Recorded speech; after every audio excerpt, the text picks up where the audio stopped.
All right, so we had the pleasure this week of Jeremy from FASTERPROMS gracing us with his presence in New Jersey. Unfortunately, he didn't bring too much of that Florida weather up with him, but it's probably the coldest week we've had in about a month up here in Jersey, but he did get to come up here and visit our shop and get to thrash on a, what'd you come for?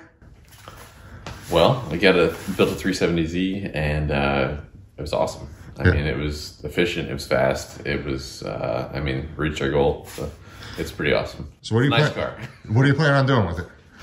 Well, we want to be able to do all sorts of really elevated drifting. So I haven't really had a true drift car. Well, I have, but it's like kind of maxed out about 260 horsepower. So I really wanted to have something that was going to be, 400 to 700 wheel horsepower. And I know that's a broad range, but 400 before the blower and then, 650 to 700 after the blower. So blower, you've got blower plans for this car? I do, definitely. Yeah. Okay. So we have a couple sitting at the shop back home and looking forward to doing it. Okay. Yeah, so Jeremy's got a 370Z. It's actually the development car that LOJ used for our 370Z swap kits. And what we ended up doing was, it was basically a lightly wrecked car that we bought, I guess, 4 or 5 years ago, probably 4 years ago, to develop all the parts in. Used it for development purposes, kind of sat on it for years thinking, what am I going to do with this thing now? Do I want to fix it, make it a street car? What do I want to do? And it sat. And then Jeremy and I were talking probably 2 years ago at LS Fest when we were doing the drifting with Zondara. She had her car there, and you were talking about how you had your BMW that you just mentioned, the 260 horsepower car, and Uncle Sam, which is 1,000 wheel horsepower. Yeah, but not set up for drifting. Yeah. Whereas it seemed like that chassis was really pretty awesome. So, I mean, if you put the two together, you get a very decent amount of power on that chassis. And doing what you do, I think you got a pretty awesome match. And I mean, driving Zondara's car was just pretty amazing, honestly. And I've driven a number of drift cars, but that one seemed to be probably one of the best put together ones. So awesome. I think if we could replicate something like that, then it's something serious. Yeah, for sure. So then work on the driver at that point. Yeah. But I mean, I've seen your improvements through the years. When you got started and today, it's pretty phenomenal. And I think putting you behind a proper drift car and giving you some seat time, it'll really all come together. I hope so what we ended up doing was hooking up Jeremy with a deal on the 370Z and a swap kit, and you brought an engine up from Florida. So if we look a little tired in this video, because we are. Jeremy got here Wednesday night. It's now Saturday morning, so less than 72 hours. Thursday morning we got up early, worked during the day, but while he was here, we actually tuned 4 other LOJ built cars in between actually doing a swap on the 370Z. And last night around, I think it was 8:30, 9 o'clock, we turned the key in the, well, didn't turn the key in the 370, we pushed the button. Which is cool. I mean, it's so nice. Like, I mean, everything is exactly OEM on that. And other than the sound and the power and stuff. So, I can't wait to be able to go drive it, Yeah, for sure. Yeah. So the 370Z that we put together for Jeremy actually uses most of our 370Z swap parts. The only difference is we put in a 350Z accessory drive because he mentioned earlier he has plans for a blower. And we have a 350 accessory drive that lets you put an LSA blower on a car, keeping the Nissan accessories. That's not in the plans just yet for the 370 accessories, but I'm sure it will come in the future as demand asks for it. So that's really the only difference. Everything else is 370 parts in his car. It does have a 350 trans as well. And honestly, the 350 trans and the 370 trans are extremely similar other than the bell housing bolt pattern. And we had a 350Z trans laying around. So it was like, let's just use that because that's what we got. So, that pretty much covers the reason for the trip here. And if you want to see footage of thrashing on the car and all the build stuff, you can go over to the FASTERPROMS channel, and he's going to have videos for all of that posted. But I wanted to talk a little more with Jeremy just about, I guess, our background working together and his thoughts and impressions of swapped cars in general, tuning swapped cars, and things that you need to consider as a tuner when you're working on a swapped vehicle versus an OEM installation that you're just say you've got a 5th gen Camaro that you did a head and cam package and you want to tune versus a G35 or 350Z that's got a complete drivetrain transplant and you're going to do some tuning. So just at a pretty high level, Jeremy, kind of touch on some of the things that you approach as a tuner on a swapped vehicle, say something like what we tuned this weekend versus an OEM car.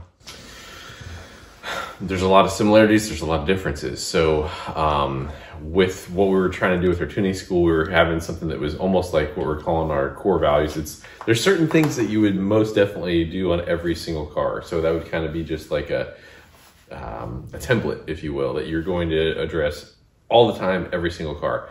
That still remains the same. However, when you get down to the details of it, it is different. So, you know, we're using different operating systems for transmissions for automatic cars.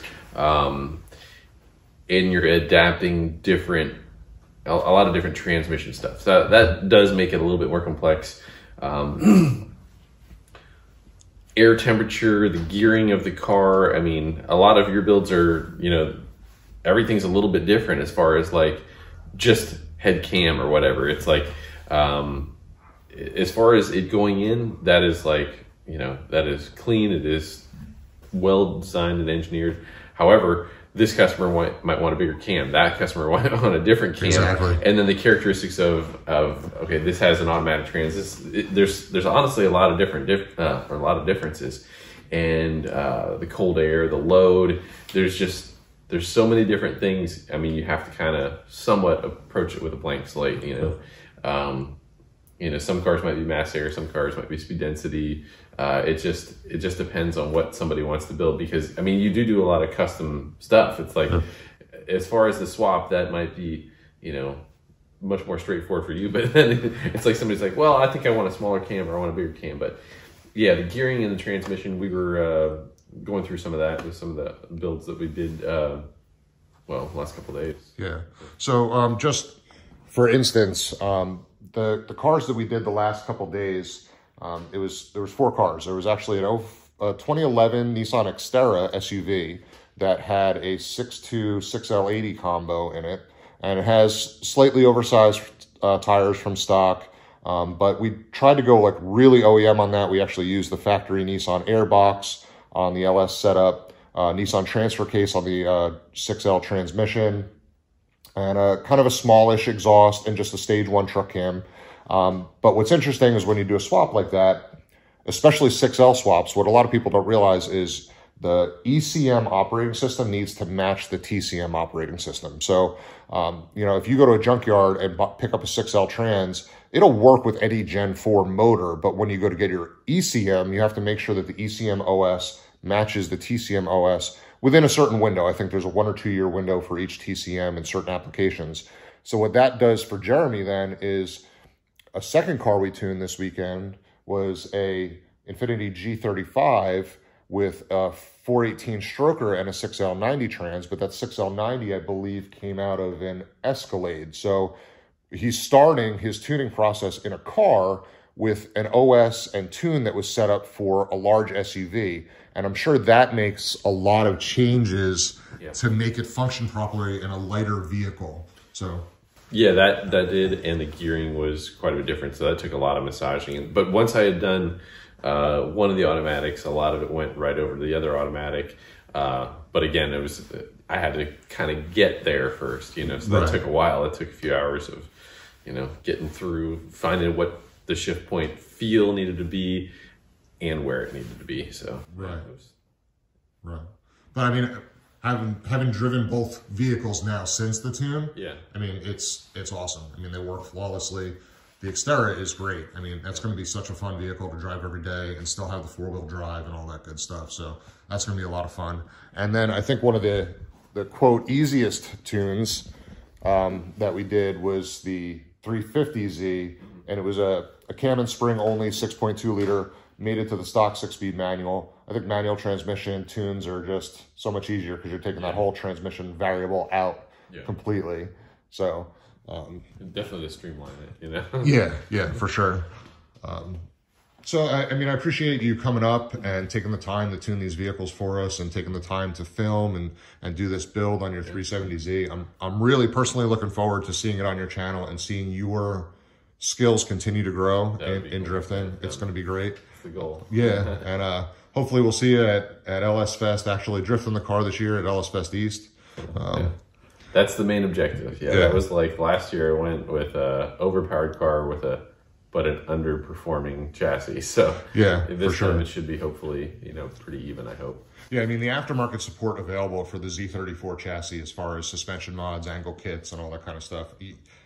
I would say, it goes without saying that you can't compare that to the Caprice, but you can't really compare it to many other vehicles, import or domestic, just the amount of support that chassis has. It's not quite up there with like an S chassis, like a 240SX, but it's pretty darn close. And I see kind of in the future swaps into that Z34 chassis becoming more and more popular. One of the things we kind of alluded to earlier was pushing the button to start Jeremy's car. And Jeremy's car actually has the very first production LOJ swap harness for a 370Z, which people have been asking for years. I know you've been waiting a long time. Well, it's here. Okay, we tested the prototype harness in Jeremy's car, and it'll be some of it in his video. I'll overlay some in this, but yes, the push button start works. Yes, the factory gauges work. Yes, air conditioning will work, even though we didn't install it in his drift car, which afterwards we're kind of like, well, it is going to be in Florida. And it is kind of a nice car to drive in the street. Maybe we should have, but yeah. It is a nice car. Yeah. But yes, we'll have air conditioning. Yes, we'll have all of that OEM functionality in the car, just like we have in the past for our 350s and G35s. So that's another thing I'm excited about. I'm excited to get Jeremy's feedback on how it performs. And it certainly makes the installation of a swap a heck of a lot easier when you can just buy an essentially plug and play harness. Yeah. And I mean, I think installing the harness took 15 minutes. Yeah. Hook up the ECU, hook the battery, push the button, and the car started. What was crazy is it actually started, Jeremy didn't even put a tune on the ECM. It was a 5.3 liter, mildly built Gen 4 motor, and it had a 6.2 liter Camaro tune on the ECU, and it still fired up. Yeah. But yeah, it was pretty awesome, for sure. All right. No, man. I'm impressed. Can't wait to drive it. I know that you've got so much on your plate, and even just taking the time to do this quick video before you get out of here, I appreciate that. I wish you guys safe travels back to Florida. Thank you. Jeremy did come up with his son too, so his son Christian was helping us wrench on the car as well, which was cool. And you got a couple stops to make on your way back to Florida, and have safe travels. And thanks so much for coming up. Yeah, man.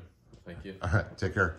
Thanks everybody. Again, you can follow Jeremy at FASTERPROMS on his YouTube channel, but chances are you found me through his channel, not the other way around. And you can also follow LOJ Conversions on Instagram at LOJ Conversions, on Facebook at LOJ Conversions, and our website's LOJKits.com. We appreciate all you guys, the support you give us as customers, as followers, as fans, and thanks so much for tuning in. We will catch you later.